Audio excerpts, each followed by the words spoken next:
आज तुम्हाला आमच्या माळव्याला कुठं कुठं शेंगा लागले ते दाखवते. एक नंबर माळवा आलेत आमचे. हे बघा शेंगा सुद्धा लागाय चालू झालेत. इथे एक लागल्या, इकडं पण आहे. अशा 2-4 शेंगा लागलेत, जास्त लागलेल्या नाहीत, थोड्या थोड्या आहेत. पूर्ण फुलांनी भरलेलं आहे. इकडं पावट्याच्या शेंगा लागायला चालू झालेत.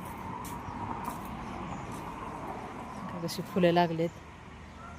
शेंगा पण लागलेत थोड्या थोड्या. चिंबा आहेत, एकदम बारीक कवळ्या शेंगा आहेत. किती छान दिसतंय बघा. आम्ही हे लॉनसाठी ठेवलेलं, पण आम्ही ह्याच्यात माळव्यासाठी उपयोग करायला लागलोय. हे बघा कवळ्या शेंगा लागलेत, एकदम बारीक शेंगा आहेत. फुलं लागलेत, भरपूर शेंगा लागलेत. तर कसा वाटला माझा मिनी ब्लॉग, आमचे माळवे, ते मला कमेंटमध्ये नक्की सांगा.